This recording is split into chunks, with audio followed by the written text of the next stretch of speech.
पहले तो मेरा बेटा मानने को तैयार ही नहीं था, पर मैंने एक ऐसी चाल चली कि वो मुझे किया भी नहीं रह ही ना पाए। और अब तो हर रोज मेरा बेटा मुझे घोड़ी बनाता तो कभी बाथरूम में खड़े खड़े ही कर लेता। चलो दोस्तों, शुरू से शुरू करती हूँ और आप लोगों को मेरी पूरी कहानी बताती।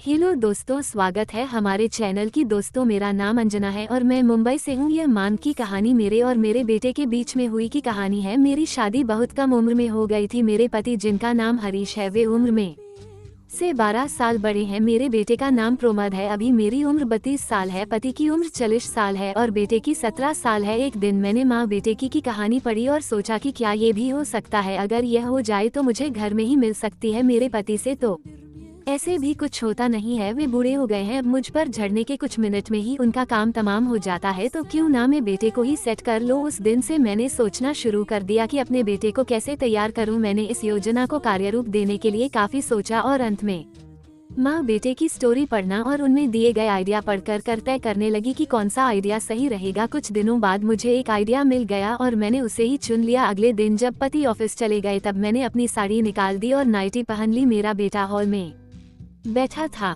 मैं उसे चाय देने गई और कुछ ऐसे झुकी कि उसको मेरे अच्छे से दिख जाए। जैसे ही उसकी नज़र नाइटी के अंदर गई तो वो कुछ देर तक मेरे को देखता रहा। मैं भी भीड़ बनी हुई उसे अपने दिखाती रही। फिर जब मैंने उसे पूछा कि क्या देख रहा है, इस पर वह थोड़ा घबरा गया और चाय लेकर पीने लगा।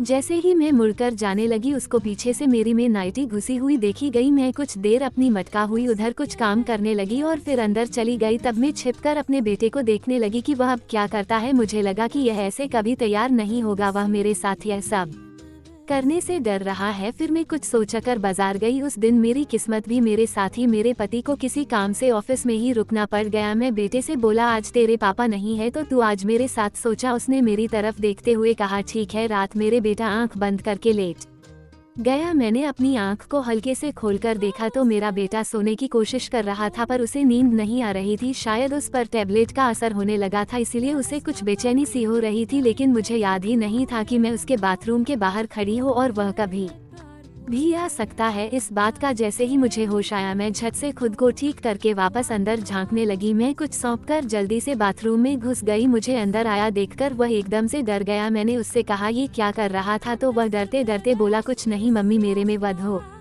रहा था इसलिए मैं कुछ परेशान सा हूँ। मैंने उससे कहा, रेलो तूने मुझे क्यों नहीं जगाया? चल रूम में और दिखा मुझे कि कहाँ पर दर्द हो रहा है। क्या मस्त था मेरे बेटे का। मेरे बेटे को भी मजा आने लगा। उसने अपनी आंखें बंद कर ली है और मजे लेने लगा। वह अलग होकर बोला, मम्मी ये गलत है। मैंने बोला, कुछ भी गलत नहीं है। तो जल्दी से भरा। वह नहीं माना। मैंने उसे पकड़ा और कहा, मैं जो बोलूं चुपचाप वह कर, नहीं तो तेरे पापा से बोल दूंगी कि तू मुझे रोज बाजू में देखता है। ये बोला, मैंने ऐसा कब किया? तो मैंने बोला, तेरे पापा को थोड़ी पता है कि तुमने किया है या नहीं। वह तो मेरी बात मानेगे ना। बोल, मैं जो बोलूं वह करेगा ना। फिर वैसे भी तुझे इस वक्त एक मादा की जरूरत है क्योंकि तेरा खड़ा का है। वो कुछ सोचकर बोला, चलो है मैं सब करूंगा बस। फिर क्या? फिर तो दोस्तों उसे कुछ भी नहीं आता था, लेकिन मैंने उसे कहा, कोई बात नहीं, मैं हूँ ना, मैं तेरी माँ हूँ। बेटे सब कुछ सिखा दिया है। आपकी सोच गलत हो सकती है, मेरी स्टोरी नहीं। दोस्तों, कैसी लगी मेरी एक कहानी आप लोगों को? तो दोस्तों, यही थी मेरी आज की कहानी। आप लोगों को कैसी लगी प्लीज कमेंट जरूर करना। और हाँ, आपको कहानी पसंद आया हो तो लाइक